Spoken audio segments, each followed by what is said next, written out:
Hey, Hope City, it's Friday night. This is Pastor John, and I am in my vehicle. So a little bit different setting. But I wanted to go over what took place over this last weekend, which was Apostle Scott and Ellen Kuhn were here. And the message that he brought forth to us was titled Divine Design. And I think that we need to really understand what he's talking about with that. And to do that, I put the definition of what the word divine means, and I want to read that to you. Of course, it reset, so just 1 second. So the definition of divine means relating to or proceeding directly from God. So you could say that when he talks about divine design, he was talking about how we have been divinely designed.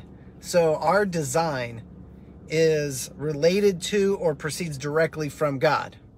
So, and he gave us the term DNA. So our DNA, which is from God, it proceeds directly from him. It's related to. There's no variation. There's no difference. And I love what he said. I think it was Sunday morning. And I'm going to try and preach all of his messages from my notes in about 6 minutes. So good luck with that. But he said in Genesis chapter 1, verse 26, let me just get there real quick. He said that God, in verse 26, all the way up to verse 26, God made the trees, made the land, everything, the animals, all these things. He kept saying it is good. He'd make it, it is good, it is good. And then he said that in verse 26, God stopped creating and God started duplicating. And I think that is a massively huge revelation that we need to really get into our understanding and get into our spirit. That God didn't just create mankind, he duplicated himself in mankind to then therefore go and duplicate and replicate on earth. So, in fact, if you read that verses 26, and you just read through the end of the chapter, but every time he made something, he said, it is good. It is good. Then he said with man, he blessed it, blessed man, and said, be fruitful and multiply, fill the earth and subdue it, have dominion over the fish of the sea or the birds of the air, and every other living thing, and over every living thing that moves on the earth. And then he said, see what I've given you. So he's telling mankind, look, here's what I've given you. And then he goes through all of it again in this. Then verse 31 says, then God saw everything that he had made, and indeed it was very good. I think that's interesting. It wasn't very good until mankind was on the scene, because mankind represented God, because we're made in his image and likeness. And if you read verse 26, it said, let us make man in our image, according to our likeness. Let them have dominion. Goes through all that. So God created man in his own image. That's twice that he said that. The third time now, he says, in the image of God, he created him male and female. So I think if God says something 3 times in 2 verses, we might want to pay attention. So let's look over at Colossians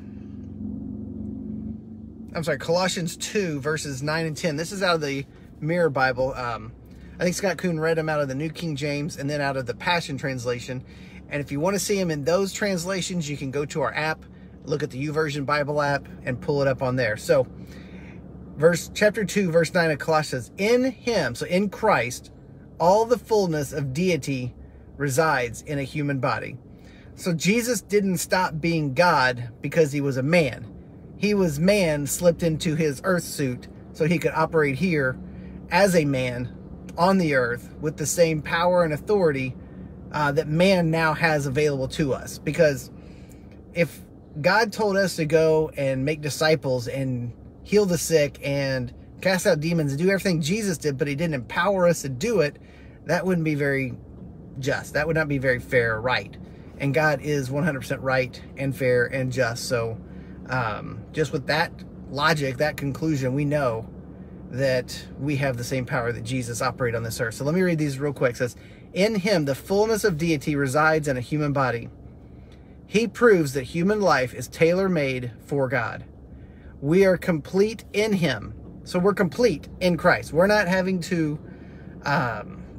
wait for a completion. We're not having to wait till we get to heaven. We are complete now in him. Jesus mirrors our wholeness and endorses our true identity. He is I am in us.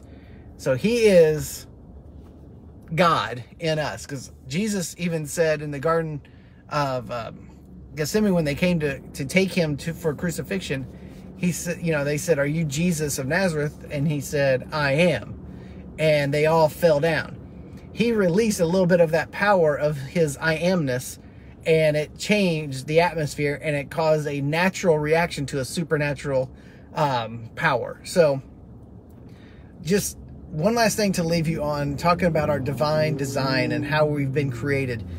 The 3 letters DNA, Apostle Scott Kuhn said, it means our divine destiny, it's our divine nature, and our divine ability. So our destiny has proceeded from God, our nature has proceeded from God, and our ability has proceeded from God. So put that definition of divine in there with those 3 things. So, and just meditate on that and think about that. It's like, man, if God has put all this in me, what is stopping me from being and doing the things that Jesus did? So thank you all. Appreciate you being with me tonight. Have a great weekend, and we'll see you Sunday, 10 o'clock. Bye-bye.